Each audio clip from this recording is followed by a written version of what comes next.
Kita mungkin yang di sini pun di persidangan menunggu-nunggu kehadiran dari Dokter Samira, yang dimana memang Dokter Samira yang melaporkan Dokter Richard Lee. Mungkin dari pihak Mas Tommy sendiri, seperti apa sih, ada pesan khusus nggak sih Dokter Samira yang ditunggu-tunggu nih untuk menjadi saksi? Ya, Dokter Samira itu saksi yang tertuang di dalam berkas. Jadi berkas Dokter Richard Lee, terdakwa Richard Lee kan tebal tuh. Di antaranya ada BAP saksi Dokter Samira. Nah, kalau ada BAP saksi Dokter Samira, ya, ini kewajiban penuntut umum untuk menghadirkan. Karena tadi prinsipnya penuntut umum ini harus bisa meyakinkan hakim bahwa Dokter Richard Lee melakukan perbuatan pidana. Nah, sejauh saksi yang dihadirkan, ya, saya melihatnya, saya menilainya, saya berpendapat belum mampu meyakinkan.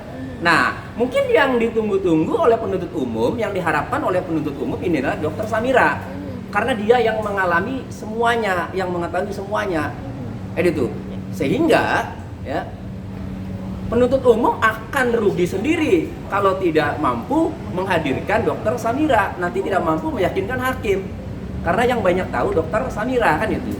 Jadi saya berpendapat secara objektif, ya, penuntut umum ya harus bisa menghadirkan Dokter Samira, dan bagi kami juga menunggu, ya, menunggu. Kenapa? Karena ingin terang benderang perkara ini, karena perkara disidangkan ini kan biar ada kepastian hukum, ya.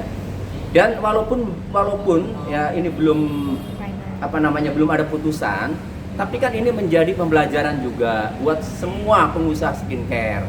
Ini itu. Jadi orang di sidang itu nggak enak, ya, orang di sidang tuh nggak enak meskipun belum ada putusan, ya, tapi sidang itu kan nggak enak. Begitu juga Dokter Samiranya juga pasti waktunya kan tersita, kan itu, sama kan, repot juga kan itu.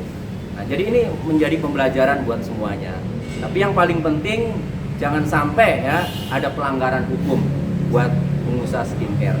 Dan saya mau menjadi kuasa hukumnya Dokter Richard Lee karena setelah saya diskusi panjang lebar, saya memikirkannya sampai lama, mempertimbangkannya sampai lama, sebulan saya mempertimbangkan. Dokter Richard Lee sportif. Artinya kalau nanti saya bersalah di mata hukum, ya saya siap menjalani hukuman, gitu. Saya siap dihukum. Itu yang membuat saya kemudian masuk menjadi kuasa hukumnya Richard Lee, karena Richard Lee sportif. Nah, tadi juga disampaikan juga kan terkait menanggapi keputusan pengalihan penahanan, kan, dia sportif, artinya kalau salah ya saya siap dihukum, kan itu. Nah, jadi ini menjadi pembelajaran buat semuanya sebenarnya, meskipun belum ada putusan, tapi menjadi pembelajaran buat semuanya, terutama pengusaha skincare. Oke, Bang, terakhir adalah manuver apa yang akan tim kuasa hukum berikan untuk nanti Kamis nanti, dan benarkah memang Richard Lee ini dikriminalisasikan?